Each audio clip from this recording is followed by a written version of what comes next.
Welcome students.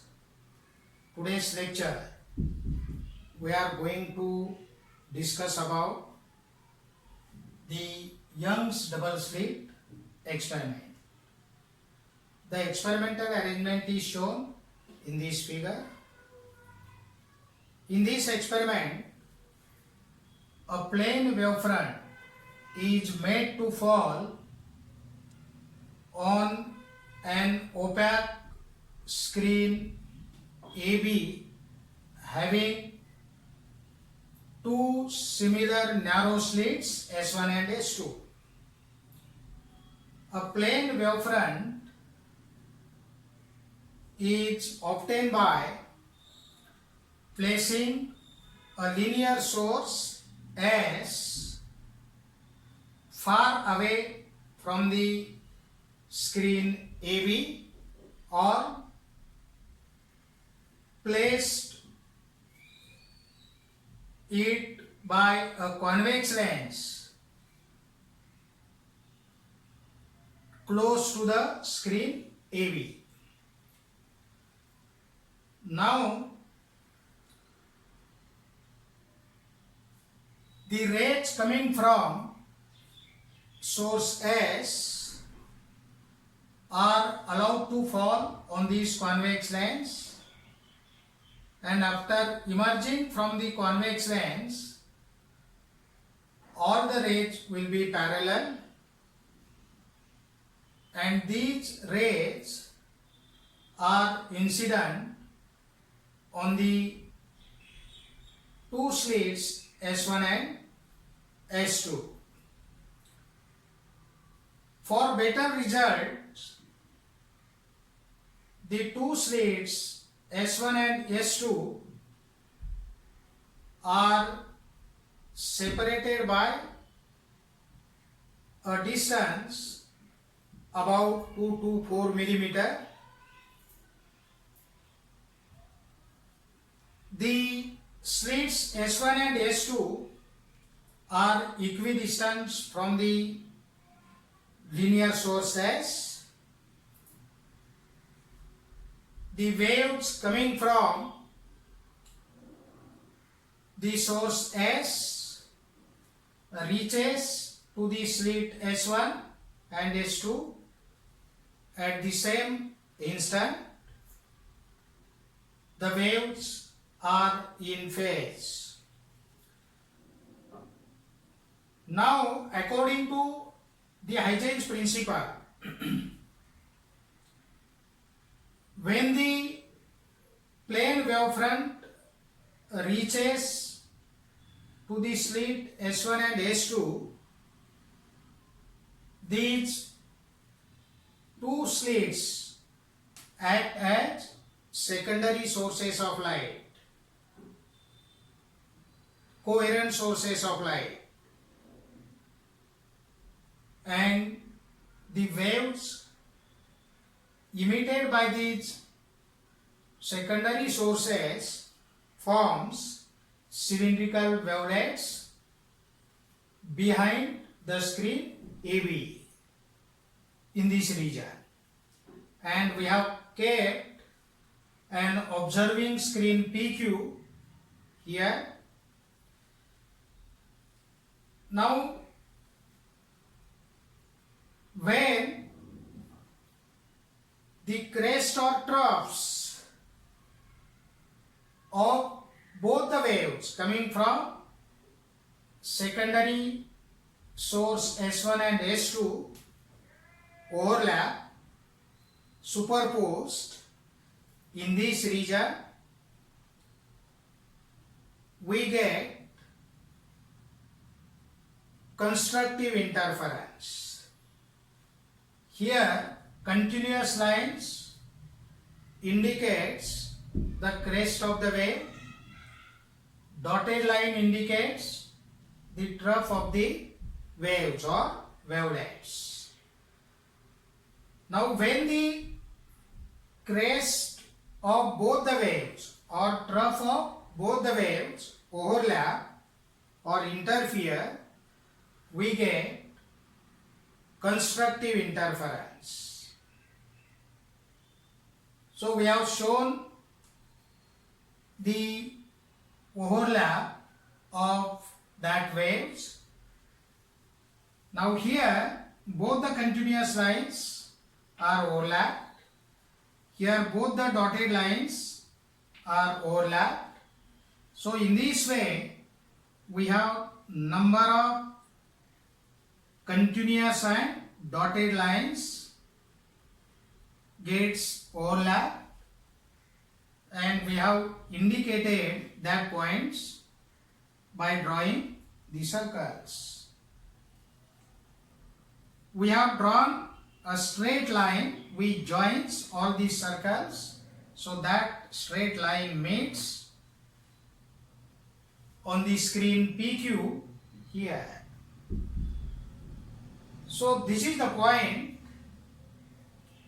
where we have got the image of the slits on the screen PQ. All the secondary waves coming from S1 and S2 are in the same phase.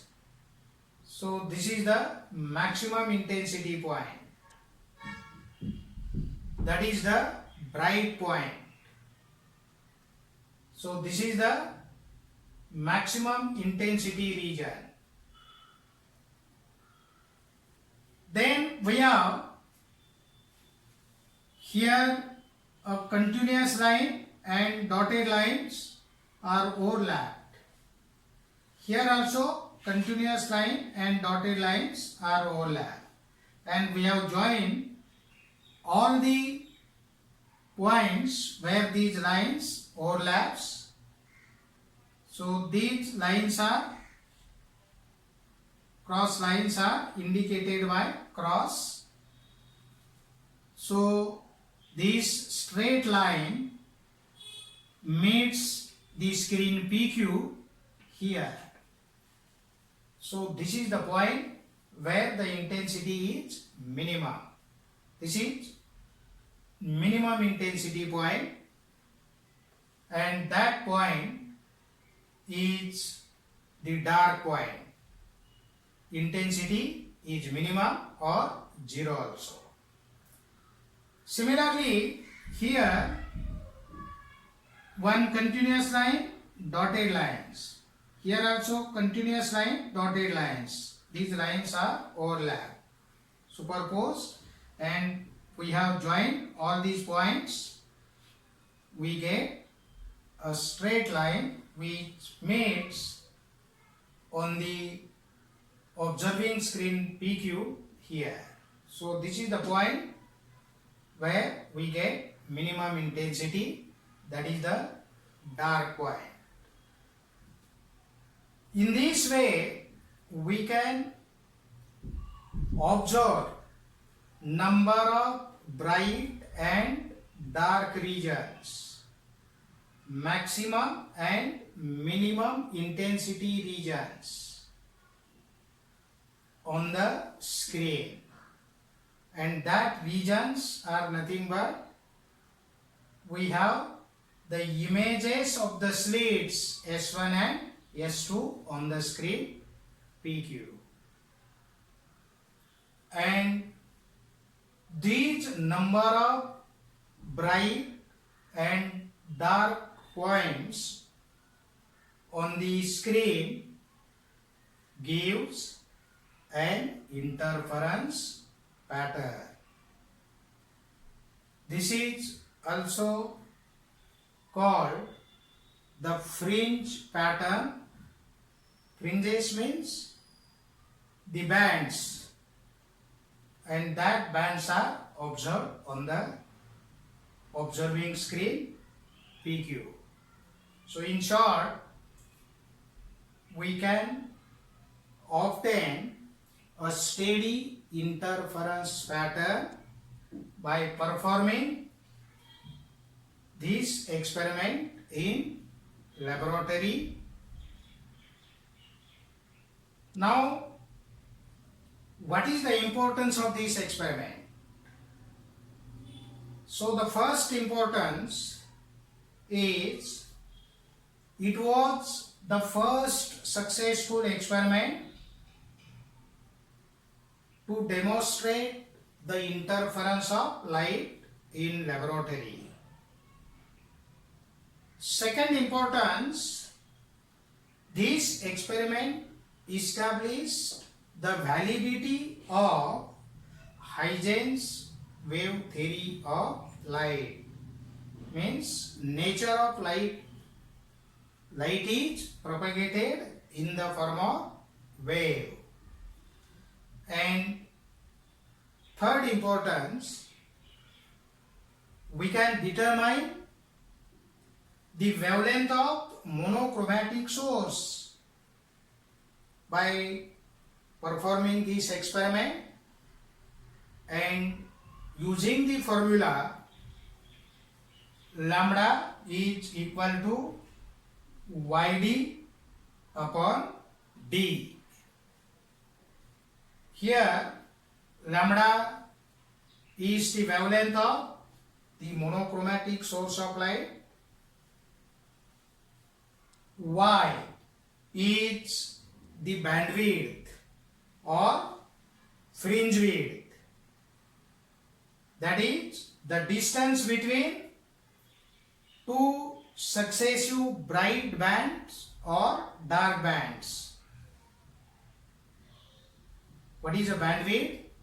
The distance between two successive bright or dark bands in an interference pattern is called bandwidth or fringe width. So it is denoted by y. Then d, small d, it is the distance between two narrow slits or distance between two secondary sources, distance between two coherent sources. So that distance is small d. And capital D, it is the distance between the slits and the screen, or it is the distance between the secondary sources and the observing screen. So that is capital D. So lambda is equal to yd upon d. So this formula is used to calculate the wavelength of monochromatic source of light. So this is the Young's double slit experiment. In next lecture, we will learn about the geometry of Young's double slit experiment,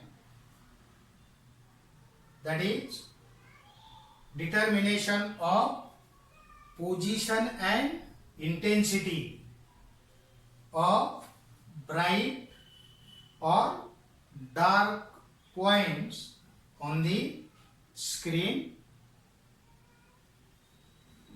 Thank you.